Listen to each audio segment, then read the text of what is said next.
hasta Y tienen una circunferencia, por decirlo así, que es el pene. ¿Está bien? Entonces, estos son mis dos gradientes en el caso de mi ejemplo. Entonces, yo voy a combatir estas dos gradientes agrupando primero por raza y luego por sexo. Pero tienen que correlacionarse estas dos variantes también, o estos dos gradientes. Es decir, que cada unidad experimental que yo agarre debe pertenecer tanto al agrupamiento de raza como poder pertenecer al agrupamiento de sexo. ¿Está bien? Ya.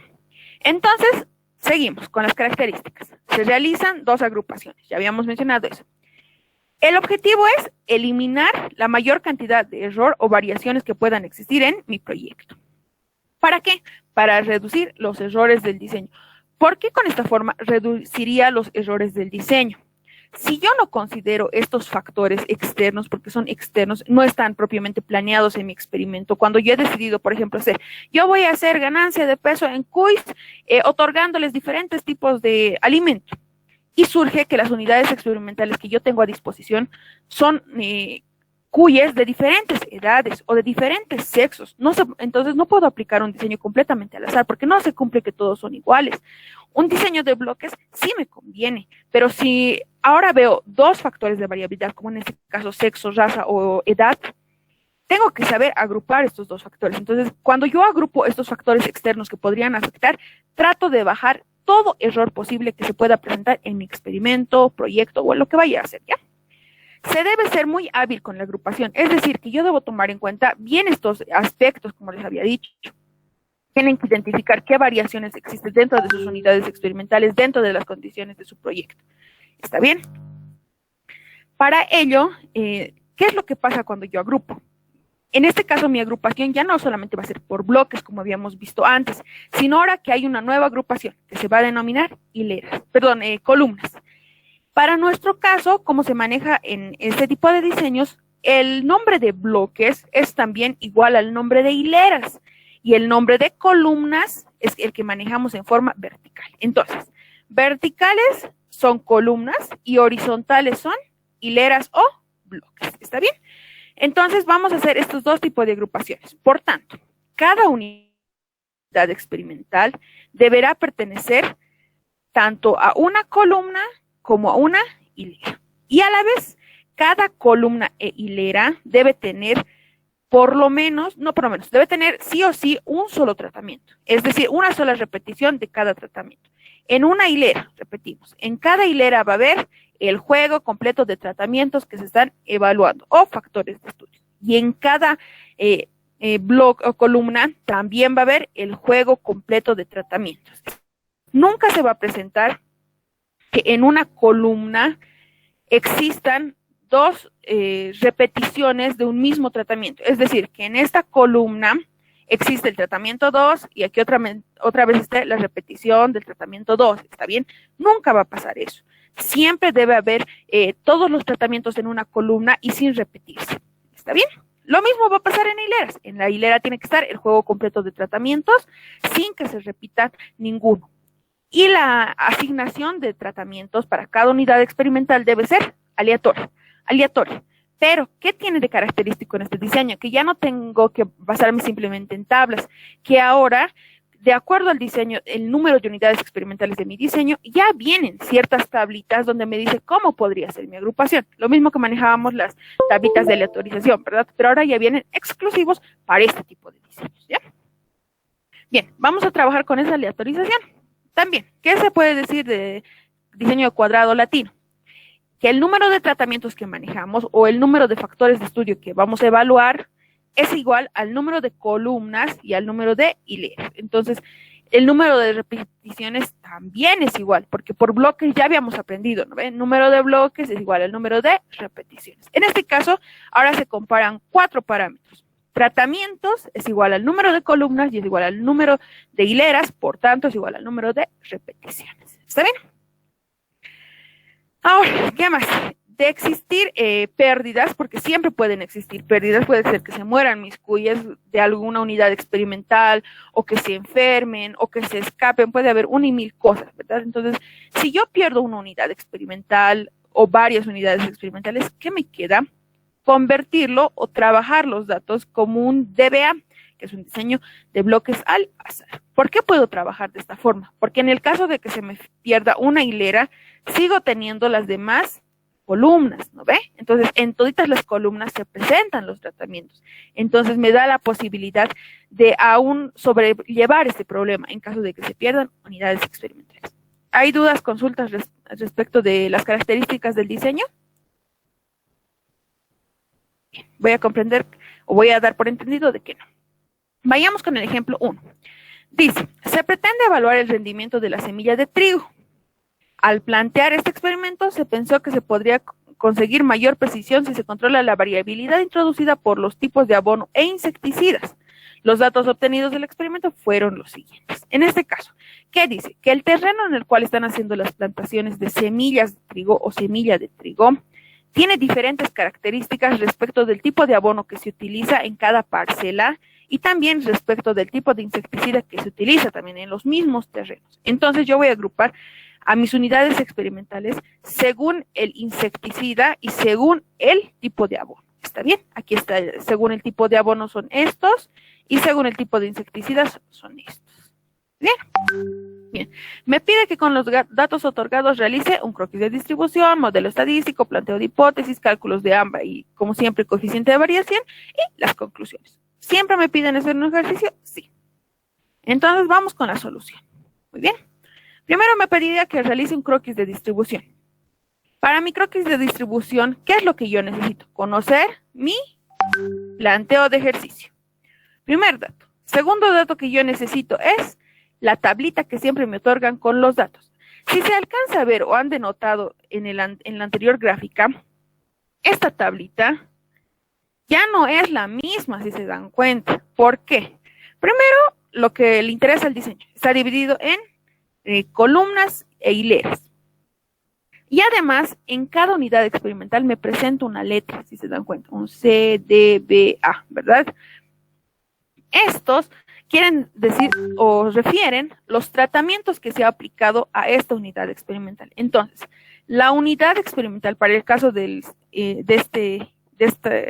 esta parcela, quiere decir, la parcela con abono de tipo A e insecticida de tipo 1 recibe tratamiento C, que en este caso son los tratamientos, son los tipos de semillas, ¿no ven? Porque eso es lo que, y nuestra variable de respuesta es el rendimiento que esto le otorga. Entonces yo voy a decir esto. En la parcela con abono A1 e insecticida tipo I1 hay el tratamiento C o semilla tipo C. ¿Está bien? De esta forma se interpreta este cuadrito. Ya. Entonces, en función de estos dos, que son el planteo del problema más los datos que me otorgan, yo voy a construir un diseño o un esquema. Como ya les he explicado también, aquí ya me dice cómo está dispuesta las unidades experimentales, pero yo me voy a inventar. ¿Está bien? Si en el ejercicio ya les da, no es necesario, simplemente esto es la forma de dinámica para que puedan entender. Entonces, ¿qué es lo que va a pasar? Este es el cuadrito del que yo les hablaba, de que ya viene por normas cómo se debe distribuir, si es un diseño de cuadrado latino de 4x4. ¿Por qué 4x4? Porque tiene 4 hileras con 4 columnas, ¿está bien? Entonces es de 4x4. Hay casos en los que se presentan de 5x5, 5 hileras y 5 columnas. Se espera o se estima que el máximo de hileras y columnas que se pueden trabajar o son fáciles de trabajar es de 10x10. ¿Por qué será ese el máximo o por qué se fijará este máximo? Debido a que cuando yo tenga todas mis unidades experimentales, ¿cuántas voy a tener? Si tengo 10 columnas y 10 hileras, tendré 100 unidades experimentales. No es fácil su manejo, por ende se estima que solamente se maneje hasta un 10x10. ¿Está bien? Ya. Volvamos al tema entonces. Esta sería la distribución que me dicen que debo manejar. Debe estar aquí el tratamiento A o semilla tipo A, aquí la semilla tipo B, tipo C. ¿Ya? Yo lo he cambiado por numeritos, que sigue siendo lo mismo, ¿no ven? Entonces, ¿yo he seguido este patrón que me decía la literatura? Sí. Indirectamente lo he seguido. Les voy a explicar por qué. Yo mido a la vieja confiable, ¿ya? En la parte de arriba voy a acomodar en sucesión, es decir, T1, T2, T3, T4. Para la vertical voy a hacer lo mismo, T1, T2, T3, T4, ya. Y luego lo que vaya saliendo se va a ir acomodando. Entonces, es lo mismo que en este cuadrito me planteaban. Si se dan cuenta, aquí está la semilla tipo B, para mí semilla de tipo 2, y luego está la semilla de tipo A, de mí la semilla de tipo 1. Y se repite, D, que sería 4, y C, que sería 3. Bien, este sería mi cuadrito de distribución. Como les digo, la mayoría de las veces ya viene el croquis de distribución implícitamente con los datos. Muy bien, ya. En aquí, ¿qué más puedo identificar? Identificaré, como ya les he dicho, el factor de estudio o tratamientos. Muchos me he dado cuenta que se confunden con esto. Ya habíamos dicho también en varias clases que el factor de estudio es el nombre que yo le otorgo a mi experimento, ¿ya? Y los tratamientos son las especificaciones. Entonces, en otras palabras, vamos a ponerlo con otro ejemplo. El factor de estudio es el nombre que le van a otorgar. Por ejemplo, niveles de fertilizante. Y luego pongo tratamiento 1, 4% de fertilizante. Tratamiento 2, 3% de fertilizante. Es solamente de esa forma. ¿Está bien? Prosigamos. El modelo estadístico. Como ya les había dicho, cada diseño tiene un modelo estadístico o una ecuación específica del diseño. En este caso, el diseño de cuadrado latino tiene por ecuación propia de sí esta, que dice y sub i sub j es igual a la media más valor de bloque sub i más valor de columna sub j más tratamiento sub t más error experimental. ¿Está bien? ¿Y cómo se describe esto o a quiénes hace referencia? Ya sabemos que y sub i sub j es una observación o variable de respuesta. En mi caso, ¿y cómo voy a identificar con qué datos? Con mi planteo de problema más los datos que me dan. Entonces, ¿qué es mi variable de respuesta? Rendimiento de semilla. ¿Está en mi ejercicio? Sí. Se pretende evaluar el rendimiento de semilla. Ahí, aquí entonces ¿no ve? De ahí he sacado. Dice variable de respuesta o una observación, rendimiento de semilla. Mu nunca cambia, siempre va a ser la media.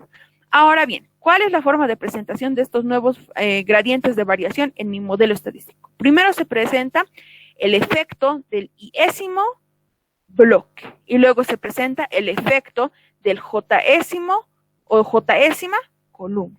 Ya sabemos que esto de bloque y columna debo yo ponerle su nombre propiamente. Entonces, para mi ejemplo va a ser efecto del iésimo tipo de abono, porque eso me decía, ¿no ve? Que ha agrupado las unidades experimentales según el tipo de abono que tenía y según el tipo de insecticida.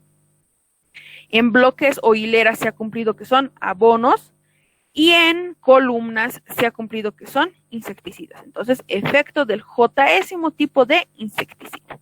Tratamientos es lo que yo estoy evaluando, es decir, lo que yo quiero saber cómo se desarrolla. Este no es un factor externo que ha intervenido, es algo que yo me he propuesto evaluar. Entonces es efecto fijo, por eso se denomina que es fijo, porque el proyectista es quien lo fija, es quien lo va a poner, es quien quiere averiguar, ¿está bien? Entonces efecto fijo del tésimo tipo de semilla. Ya ha cambiado, ¿no ve? Para nuestros otros ejercicios este era iésimo, ahora no, ahora es tésimo. Para mi ejercicio, efecto fijo del tésimo tipo de semilla. Y que siempre es error experimental. Muy bien, ya está. Esto sería mi modelo estadístico. ¿Hay alguna duda de cómo se debe formular el modelo estadístico?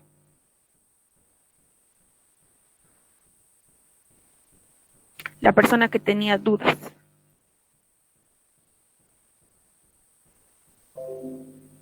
Ya, voy a asumir de que sí he entendido. Y si no, me lo preguntan. Continuamos. Ahora tengo que hacer el inciso C que me pedía un planteamiento de hipótesis. Yo ya sé, ya me ha cansado el auxiliar de repetir varias veces de que eso debo sacar en función del planteo del ejercicio, más la idea de lo que son las hipótesis y qué marca cada uno, mi factor de estudio y mi variable de respuesta. En función de todo esto yo construyo mis hipótesis. Para la hipótesis nula, ¿qué debo saber? ¿Qué me dice? Que todos los tratamientos son iguales, que no afectan sobre la variable de respuesta. ¿Cuál es la variable de respuesta? Rendimiento. ¿Quiénes no afectaban? El factor de estudio. ¿Qué era el factor de estudio? Tipos de semilla de trigo. Entonces, recopilando todos estos datos, lo armo. El rendimiento de trigo no varía según el tipo de semilla que se use.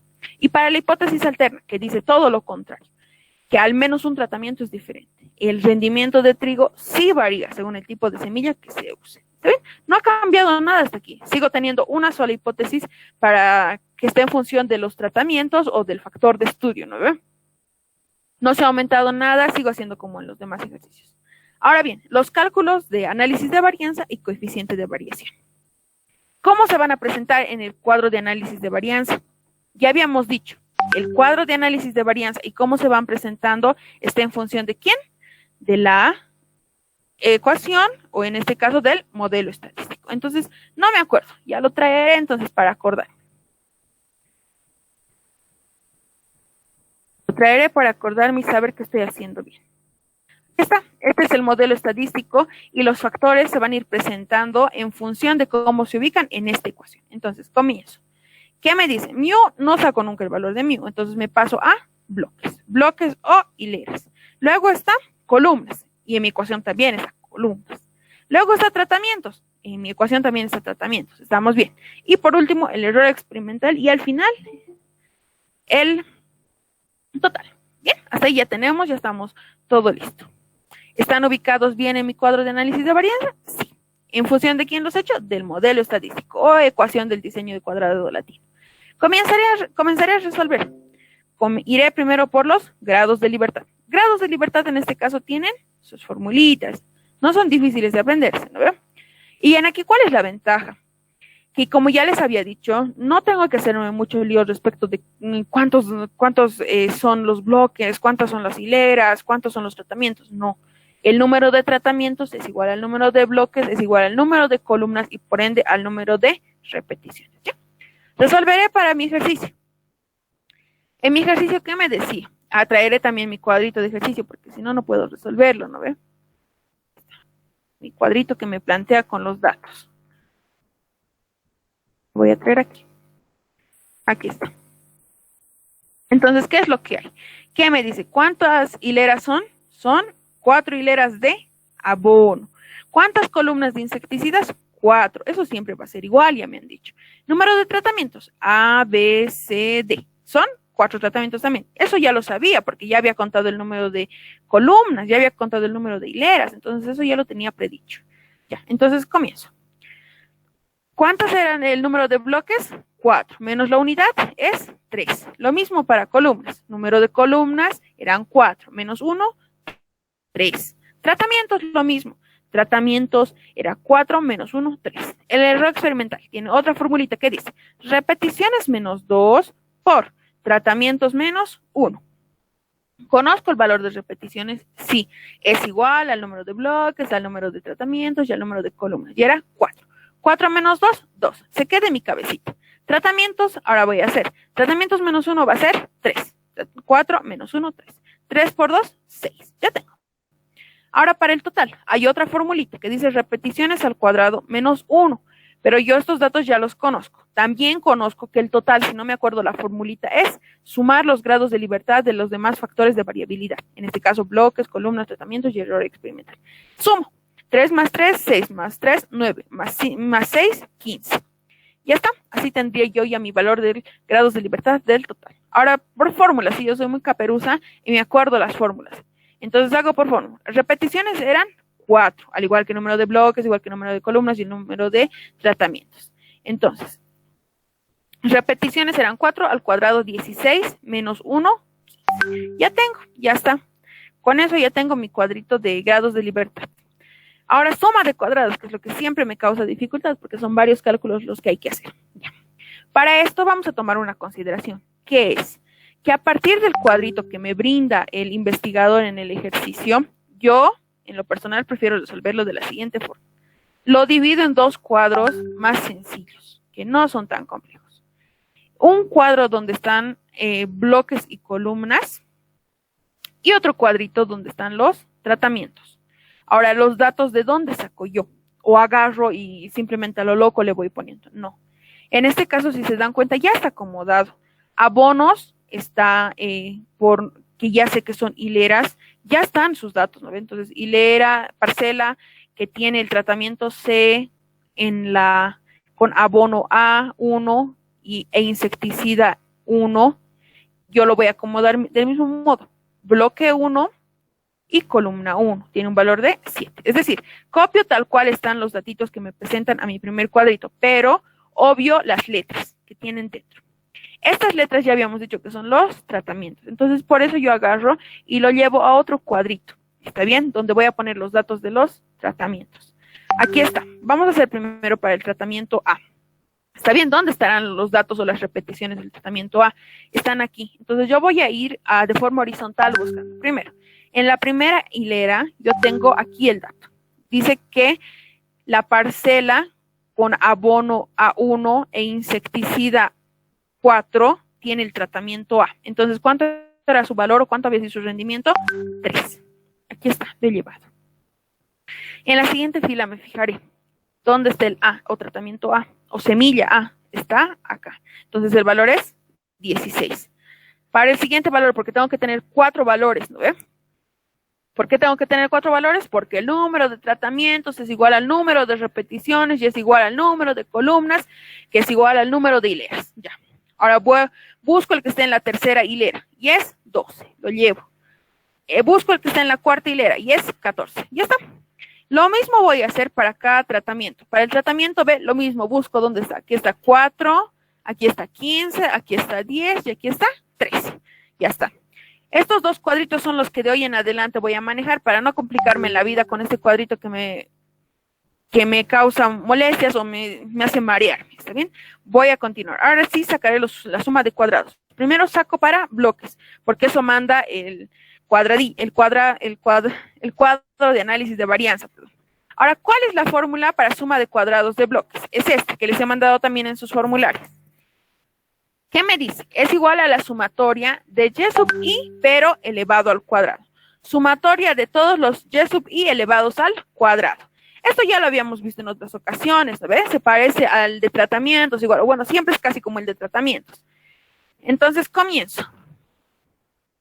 Y voy a identificar primero quién es y sub i. Si me está hablando de bloques, tiene que ver algo con bloques este y sub i. A ver, mire al cuadrito donde yo tenía bloques y columnas, me voy a mi cuadrito. Aquí está mi cuadrito. Entonces, identificaré bloques. Ya sé que es bloques o hileras. Estos son bloques o hileras, las horizontales. Y aquí se los he marcado con esta flechita. Entonces, me dice y sub i, pero me dice sumatoria. Ah, ya. Entonces, si es de bloques, tiene que ser de cada bloque, ¿no ve? Aquí está. Para cada bloque sumo. Sumo todas las unidades experimentales. Aquí está del bloque 1 y me sale 22. Para el bloque 2 me sale 72. Para el 3 me sale 52 y para el 4 me sale 57. Ya tengo todos mis y sub i. Ah, pero me dice que cada y sub i lo eleve al cuadrado y luego lo sume. Entonces, ¿cómo va a quedar la figura? 22 al cuadrado, más 72 al cuadrado, más 52 al cuadrado, más 57 al cuadrado. Estos datos ya sé de dónde vienen, no me tengo que complicar. Vienen de mi tablita de columnas y bloques y es la sumatoria de bloques. Aquí está. Me voy. Menos, me dice que tiene que ser dividido entre las repeticiones. ¿Repeticiones de dónde voy a sacar? Ya sé, ya estoy capa en eso. Es igual al número de hileras, que es igual al número de columnas, que es igual al número de tratamientos. Ah, ya. Entonces, ¿cuánto es? 4. Lo divido entre 4, menos el factor de corrección. Factor de corrección. Tengo que sacar mi valor para factor de corrección, que siempre voy a manejar, ¿no? El factor de corrección, ¿a qué es igual? A la sumatoria de todos los y elevado al cuadrado. Me dice y, no me dice ni y sub i, ni j, ni t, porque esos son tratamientos, bloques e hileras o columnas, ¿verdad? Entonces no me dice nada de eso, solo me dice y. ¿Quién podrá hacer si es solamente y? Será pues cada unidad experimental, entonces, ¿no ve? Entonces, ¿qué es lo que me está pidiendo? El total de la suma de todas las unidades experimentales. Y aquí yo ya lo tengo, es 203. Ah, pero me dice que después de haber sumado toditos, ahora los eleve al cuadrado. No me confundo con esto. Me dice que tengo que sumar primero todas las unidades experimentales y luego recién este valor lo elevo al cuadrado, no antes. Entonces lo elevo al cuadrado. Y me dice que tengo que dividirlo entre las repeticiones al cuadrado. Y eso era, repeticiones era 4, elevado al cuadrado también. ¿Cuánto me da? 2575.56. Ya tengo mi valorcito, entonces lo llevaré a mi fórmula aquí para bloques que yo necesito. Le resto y me queda 329.69. ¿Está bien? ¿Difícil de hallar? No. ¿Hay alguna duda de cómo se halla el valor de bloques?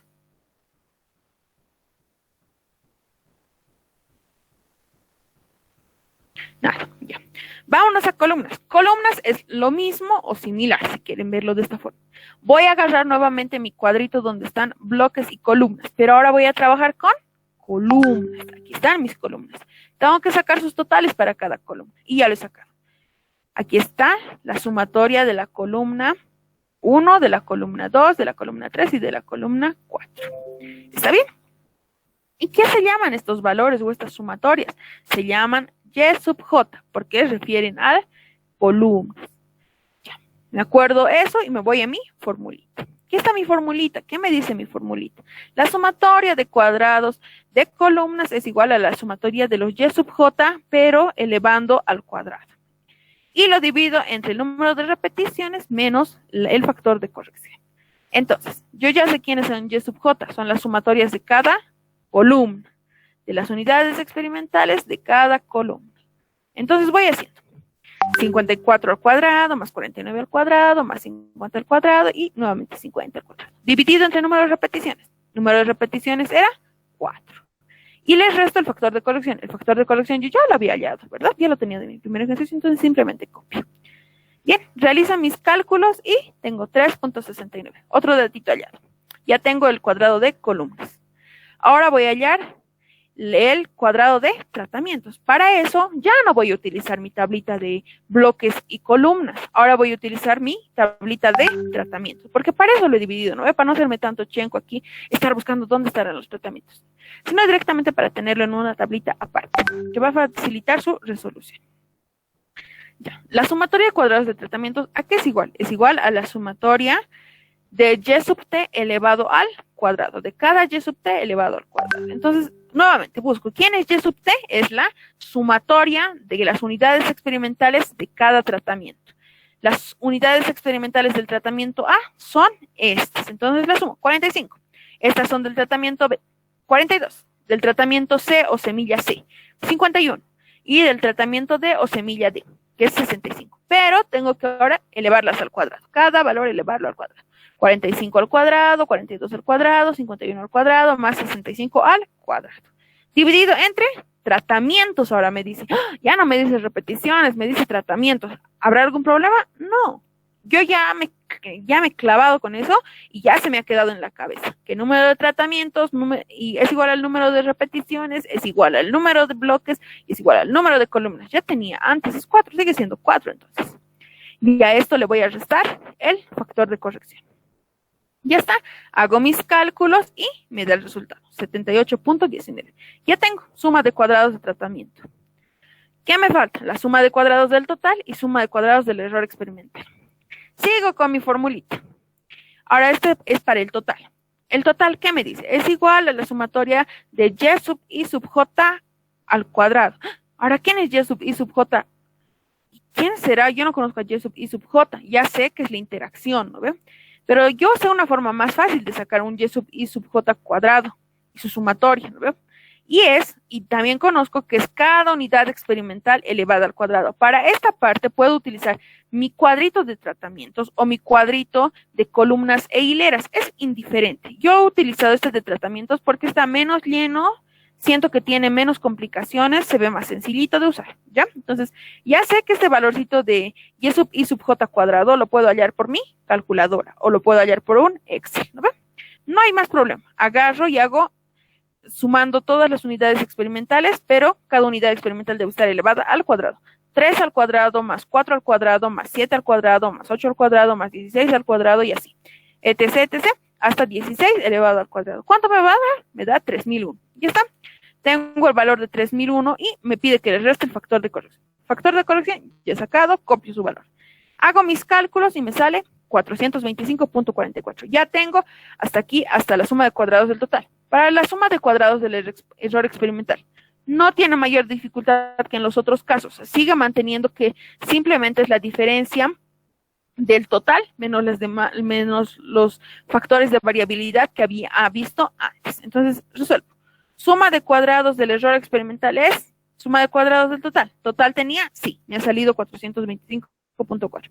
Menos de bloques, me salía 329.69. De columnas, 3.69. Menos tratamientos, 78.19. Total, 13.87. Bien. Y he concluido. Tengo todos mis datos y los llevo a mi tablita de análisis de varianza. Ya está completo. Muy bien. Avanzo. Ahora tengo que sacar cuadrado medio. En este diseño no cambia la fórmula para el cuadrado medio. Sigue siendo la suma de cuadrados entre los grados de libertad. Esta formulita se asigna para todos los factores de variabilidad y en función de todos los factores de variabilidad. Entonces, ¿cómo queda? Primero para bloques queda la suma de cuadrados de bloques dividido entre los grados de libertad de bloques. Reemplazo datos. 329.69 dividido entre 3. ¿Cuánto me va a dar? 109.897. Continúo. Ahora para bloques. Suma de cuadrados de, para columnas. Suma de cuadrado de columnas dividido entre los grados de libertad de columnas. Reemplazo datos. 3.69, que está aquí, dividido entre 3. Muy bien, ya está. Y saco, me sale 1.23. Para tratamientos, lo mismo. Suma de cuadrados de tratamiento dividido entre los grados de libertad del tratamiento me da el cuadrado medio de tratamientos. Reemplazo datos. 78.19 dividido entre 3. ¿Cuánto me da? 26.06. Ahora para el error experimental, lo mismo, suma de cuadrados del error experimental entre los grados de libertad del error experimental, es decir, este sobre este. Me da 2.31. Ya está. Complicaciones no creo que hay en este punto, si las hay me las hacen saber. Para total no saco, se acaba ahí la figura, solamente saco para los factores de variabilidad. Muy bien, continúo. Ahora mi valor F calculado, que es el que me importa y es el que me va a dar los resultados respecto de mi proyecto. Muy bien. Para este diseño tampoco cambia la figura. El factor F o valor F responde a la fórmula cuadrado medio del factor dividido entre el cuadrado medio del error experimental. Para bloques va a ser cuadrado medio de bloques dividido entre el cuadrado medio del error experimental. Para columnas va a ser cuadrado medio de columnas, aquí está mal, cuadrado medio de columnas dividido entre el cuadrado medio del error experimental. Es decir, a toditos los factores los enfrento o divido entre el cuadrado medio del error experimental. Esto ya me he dado cuenta, pero yo de los demás ejercicios no tengo por qué volver a recalcar. Entonces, simplemente voy a reemplazar datos. Primero para bloques. 109.897 dividido entre 2.31. Aquí está. Están los datitos, de aquí estoy sacando por si acaso. Y me da 47.57. Ahora para columnas. 1.23 dividido entre 2.31. Me da 0.53. Para tratamientos.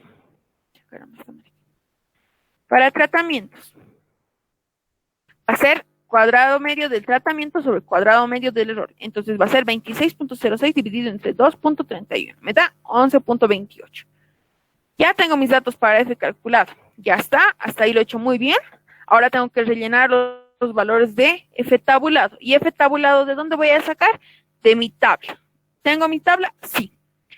¿Qué voy a hacer? Voy a agarrar los grados de libertad de bloques y los grados de libertad del error experimental para obtener los valores del F tabulado de bloques.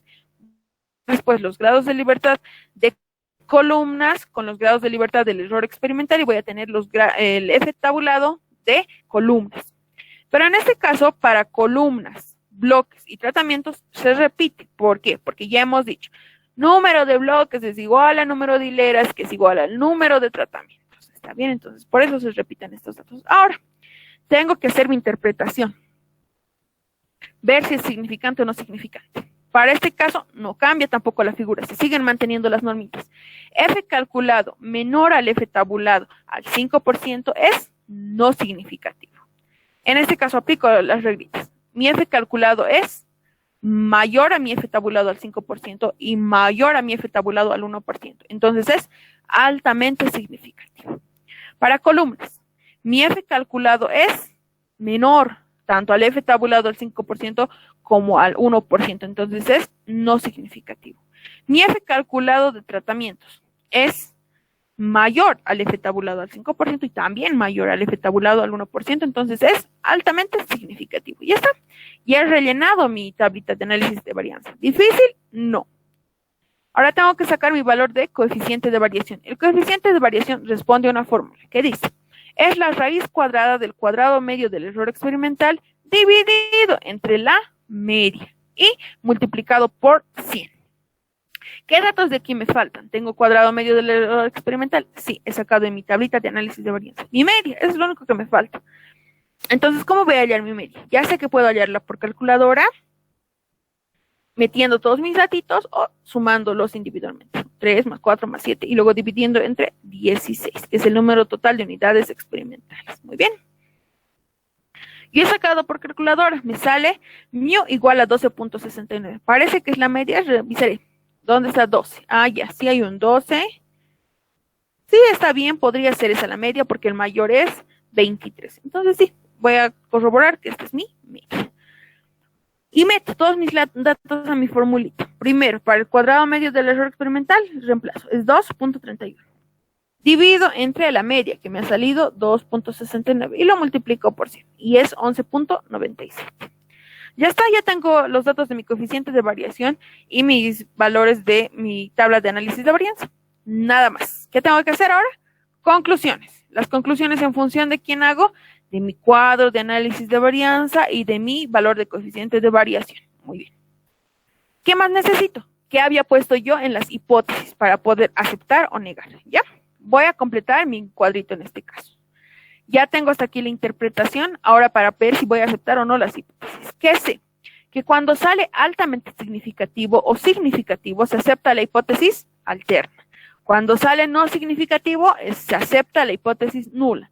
Y cuando sale altamente significativo o significativo nuevamente, es hipótesis alterna la que se acepta.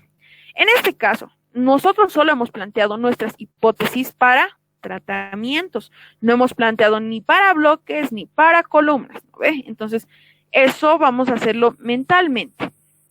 No lo tenemos escrito, pero lo vamos a hacer mentalmente. Para tratamientos, vamos a interpretar entonces. Me ha salido altamente, ¿qué es el tratamiento? Me ha salido altamente significativo, por ende acepto hipótesis alterna. ¿Qué decía la hipótesis alterna? El rendimiento de trigo sí varía según el tipo de semilla que se use. Entonces pongo eso.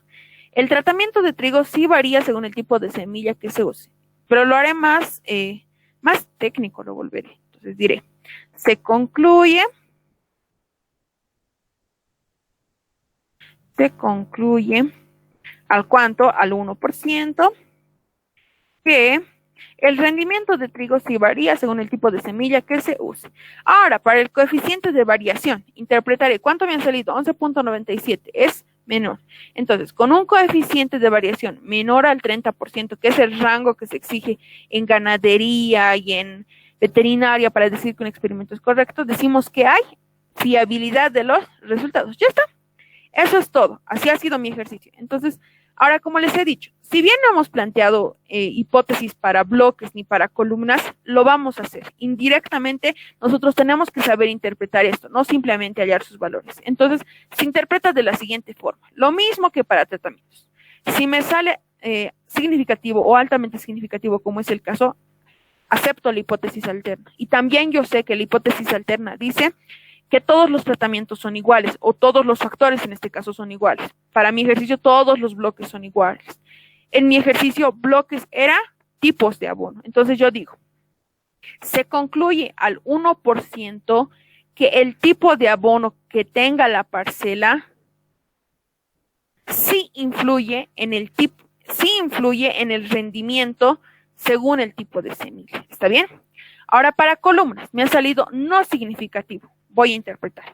Se concluye al 5% que el tipo de fertilizante que se use no influye en el rendimiento de semillas de trigo. ¿Está bien? Es de esta forma en la que se va a interpretar. ¿Y para qué yo necesito interpretar y por qué necesito conocer bloques y columnas? Si no formulo hipótesis, no debería interesar, ¿verdad? Pues sí interesa, como ya habíamos dicho. Mientras yo pueda tolerar o trabajar sobre todos los factores de variabilidad que puedan existir en mi proyecto, otorgo más garantía. En este caso, en general vamos a decir, como bloques me sale altamente significativo, me dice que muy bien hecho haber tomado en cuenta el hecho de que cada terreno tiene abonos diferentes y haberlos agrupado según el tipo de abono que tenga, porque así voy a combatir contra un factor externo que está viendo. En columnas, ¿qué me dice? no ha sido bueno optar por un agrupamiento porque no tiene sentido qué tipo de fertilizante tenga, no influye realmente, eso es lo que me está tratando de decir. Cuando pasa esto de que en las agrupaciones me sale no significativo, yo pierdo credibilidad. Ya les había mencionado que estos valores, o sea, los grados de libertad, son la credibilidad que le damos a mi resultado o a mi experimento planteado. Si mis grados de libertad salen no significativos, o bueno, los valores salen en sí no significativos, quiere decir que estoy perdiendo credibilidad. Estos grados de libertad, en el caso de columnas, deberían haberse ido a los de error experimental, y en ahí yo gano credibilidad. En este caso, podía haber trabajado simplemente con bloques y no haber optado por un diseño de cuadrado latino, y le daba mayores ventajas y credibilidad a mi experimento. ¿Está bien? ¿Hay dudas, consultas?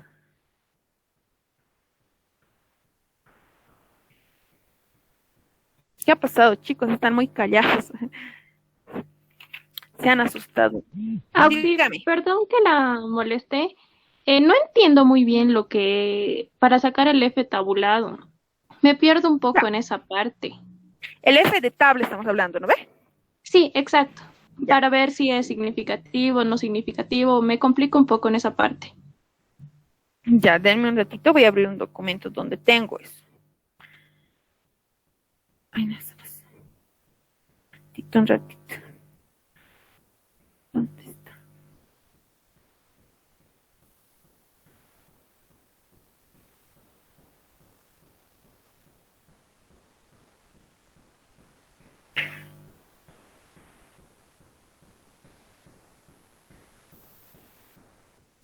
Ya. Aquí está. Ya voy a traer una imagen. Me dicen si se ve. ¿Sí se ve? ¿No ve lo que se, la imagen que he traído? Chicos. Ya. ¿Qué es lo que pasa? Se ve, Uxi. Ya, muy bien, chicos. Ya, ¿qué es lo que pasa? Yo tengo que saber interpretar mis valores de F calculado y F de tabla o F tabulado, ¿ya? Obviamente ya sé que F calculado quiere decir F que yo saco o F que yo estoy sacando los datos, es decir, manualmente se han sacado o por algún problema, pero es decir, datos obtenidos, ¿está bien?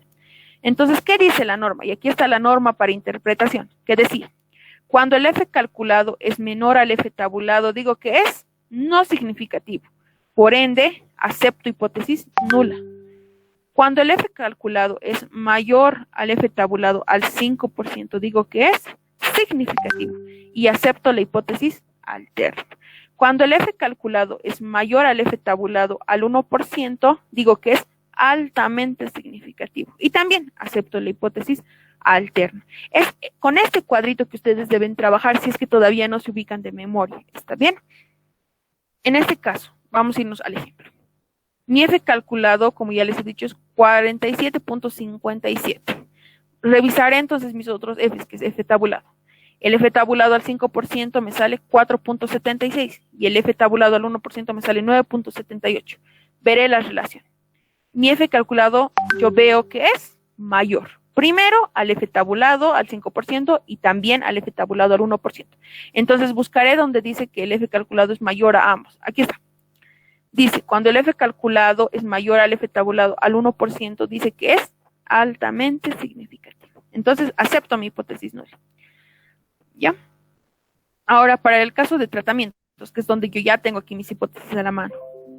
Si bien no las he hecho, tengo aquí a la mano. ¿Dónde pongo esto? Aquí lo ponemos. Ya, caramba. Ya, para tratamientos, ¿qué me dice? Dice que me ha salido mi F calculado 11.28. Miraré mi F tabulado al 5 y al 1%.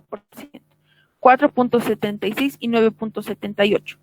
Entonces es mayor a ambos. Cuando es mayor a ambos, aquí está, nuevamente se repite. Dice que es altamente significativo, por ende, acepto la hipótesis alterna. ¿Cuál era la hipótesis alterna? El rendimiento de trigo sí varía según el tipo de semilla que se use. ¿Aquí está?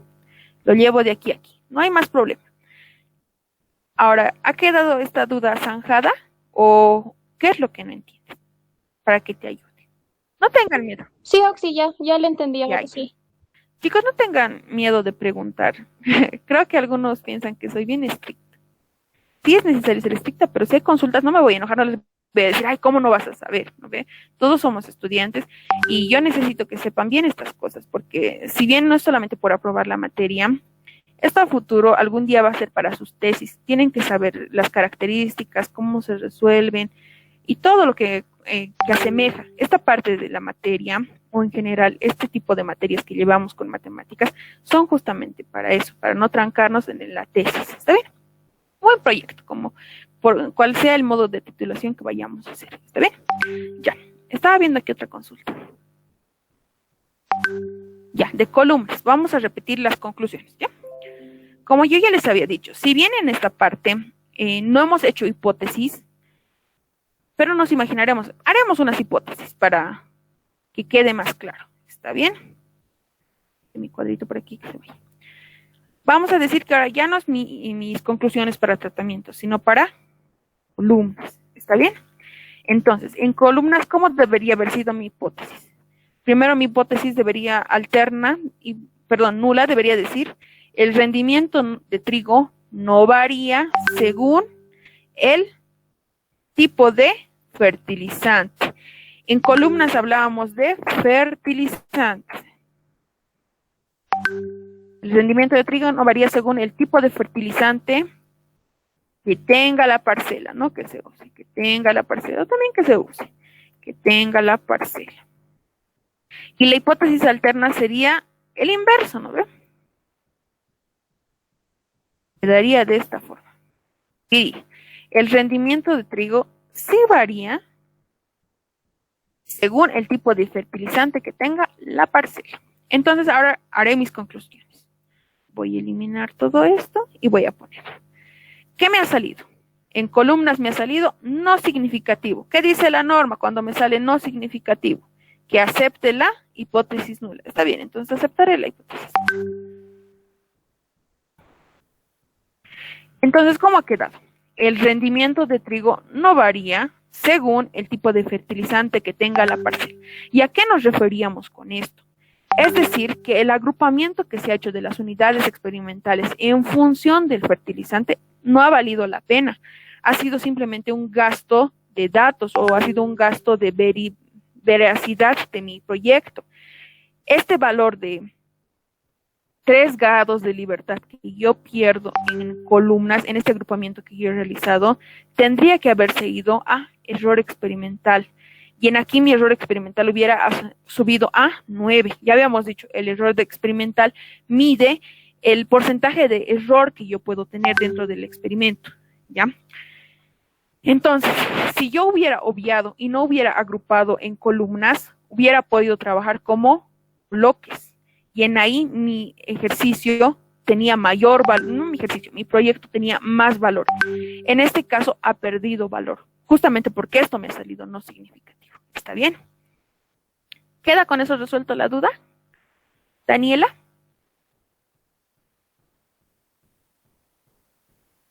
Ya, muy bien. ¿Hay alguna duda más, chicos? Es el momento de las dudas porque nuevamente vamos a volver a la modalidad de participación en sala. Entonces, vamos a hacer. Sí, dígame, Daniel, si hay más dudas, dígamelas, escríbamelas. Entonces, vamos a volver a la modalidad de participación. Ya saben, es un plus el hecho de que participen en la clase. ¿Por qué se pone al 1% y al 5%? Ya. En este caso, por ejemplo, cuando me sale altamente significativo, aquí, por ejemplo, mira, altamente significativo, es porque mi valor F calculado ha sobrepasado al 1%. Cuando me sale significativo, mi valor F calculado ha sobrepasado el 5%, ¿ya? Entonces, está en función de eso. Aquí vamos a hacer otra. Vamos a hacer una formita para que les pueda explicar eso, ¿ya? Aquí. Cuando mi F calculado primero es mayor al F tabulado, primero tiene que haber vencido al F tabulado al 5%. ¿Por qué al 5%? Porque es un valor, es una credibilidad al 95%, ¿ya? Entonces, aquí vamos a poner al 5%. Mi F calculado menor a F tabulado al 5%, por eso pongo al 5%, porque solamente hasta este valor se mide, el valor del F calculado cuando es no significativo. Ya por eso pongo al 5%. Ahora, ¿cuándo pongo al 1%? Cuando mi F calculado, en este caso aquí, cuando mi F calculado es mayor a mi F tabulado, pero al 1%, es decir, mi F calculado en este caso, que tengo ya el ejercicio, ¿no? Me sale 45.57. Ha sobrepasado primero el 5%, que es un rango más bajo, y ha sobrepasado también mi rango de 9.78, que es un valor más alto, ¿no ve? Al 5%. Entonces, por eso ponemos al 5% o al 1%. ¿Y qué significa este 5% o 1%? Significa al 95% de efectividad o al 99% de fidelidad. ¿Está bien? Entonces, por eso ponemos al 5% y no al 1%. ¿Cuándo voy a poner que el F calculado sí es mayor al F tabulado? Va a ser al 5%, en mi conclusión pongo al 5%, cuando solamente salga significativo, es decir, solamente sobrepase al F tabulado del 5% y no al F tabulado del 1%, ¿no? En general, pongo al 5% cuando me sale no significativo y significativo, y pongo al 1% cuando me sale altamente significativo. ¿Está bien? Eso nomás es. Como les decía, el día de hoy vamos a hacer participación en clases. Si veo que muchas personas están saliendo por miedo a que yo les pregunte, voy a, igual que si les preguntara y no me responden. Dígame. Sí, un favorcito. Su anterior diapositiva, ¿me podré mostrar, por favor? Ya. ¿Esta o la más anterior? Esa estaba bien, muchas gracias. Ya. Ya. Entonces, si las personas se comienzan a salir, o sea, yo veo que, por ejemplo, en este caso se ha salido Oscar Condori Patti. Si yo veo que cuando comienzo a preguntar, esta persona se sale varias veces, eso ya no quiere decir que tenga problema de conexión o que se le ha apagado la compu o cosas que suceden, ¿no? Cuando, en esta modalidad virtual. Entonces, yo supongo que se están escapando porque no quieren que les pregunte. Entonces, de nada a mí me sirve que estén en clases si no van a participar o si no van a atender. Si no preguntan, quiere decir que han entendido. Entonces, si yo les pregunto, tienen que saber la respuesta, ¿no ve? Entonces, va a ser lo mismo. Las personas que se vayan saliendo o que yo vaya viendo que se están saliendo muchas veces, no me manden sus apuntes porque de nada me sirve, mis chicos. ¿Ya? Así continuaremos. Bien, vayámonos con el ejemplo 2. ¿Qué dice? Se probaron 4 raciones alimenticias para pollos que se han criado en jaulas de tipo batería, de 4 pisos o filas y de 4 casilleros o columnas. Las variables analizadas fue el peso del pollo en kilogramos a las 8 semanas y los datos obtenidos fueron los siguientes. En este caso, ¿qué nos dice? ¿Por qué se ha elegido este diseño? Porque solamente disponían de criaderos o jaulas en tipo de batería. Cuando hablamos de tipo de batería son como los casilleros de la facultad, ¿no ve? Uno sobre otro. Entonces solo disponían de este tipo de ambientes. Por ende, cuando disponemos de este tipo de ambientes, ni la humedad va a ser igual en todo el lugar, a menos de que yo la tenga controlada con termómetros y con todo eso, ni tampoco el tiempo de iluminación, que es importante en los pollos. Los pollos se desarrollan cuando, empollan cuando tienen pocas horas de sueño. ¿Ya? Entonces, si esto, en este ejercicio quiere decir que esas cosas no han estado controladas, ni la luz, ni la humedad, o la temperatura, ¿está bien? Puede que en las jaulas de arriba haga más calor que en las jaulas de abajo. ¿No ve? Eso ustedes lo han debido comprobar alguna vez y como algo que tienen que hacer, eso siempre se tienen que botar pecho piso porque así el humo no les llegue a entrar. ¿Está bien? Simplemente comentario. Ya, ¿está bien? Con los datos otorgados, realizar el croquis de distribución, modelo estadístico, planteo de hipótesis, cálculos de análisis de varianza y conclusiones. ¿Ya? Aquí está, yo ya tengo mi cuadrito para que ustedes lo llenen. ¿Qué datos hemos dicho que vamos a necesitar? El planteo del problema y los datos que me otorgan. Entonces vamos. Pregunta contando. Está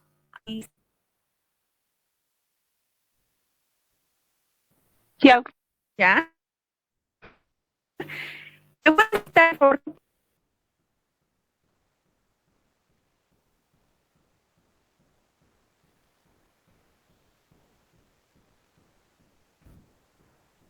¿Me puedes explicar? Mira, por ejemplo, en este caso, como ya les había dicho, casi siempre nos viene ya dado el croquis de distribución en el ejercicio. Ya están los datos de organización y aquí implícitamente cómo se han distribuido las unidades experimentales. ¿Ves? Aquí está. En esa jaula está el tratamiento A. En otra jaula está el tratamiento B. En la de abajo está el tratamiento A y así. ¿Ya? Entonces, simplemente, ¿qué es lo que tienen que hacer cuando les pida croquis de distribución? O se inventan otro croquis, o copian este mismo croquis y le hacen algunas modificaciones, ¿ya? ¿Ya has entendido de dónde se saca? Sí, dígame. En ese cuadrito que está a la derecha, Sí. cuando nos va a plantear algún problema el ingeniero, ¿nos va a dar ya este cuadro o nosotros somos los que elaboramos? No, este cuadro ya les viene dado, igual que en bloques, ¿no ve? Cuando les decía, digamos, se ha medido el rendimiento y les daba los pesos de los pollos o de los cuyes al finalizar o a la canal, ¿se acuerdan? Aquí de 4.5 kilogramos y así. ¿Sí? ¿Se acuerdan? Es el mismo cuadro, este es el mismo cuadro, este es el cuadro donde se han apuntado los datos que se han obtenido. Este cuadro siempre les dan. Si no les dan así tal cual hechito, que soy yo la que les pone sin estar en el cuadrito, yo les pongo en el ejercicio y es para que ustedes se den cuenta de cómo tienen que armarse o de dónde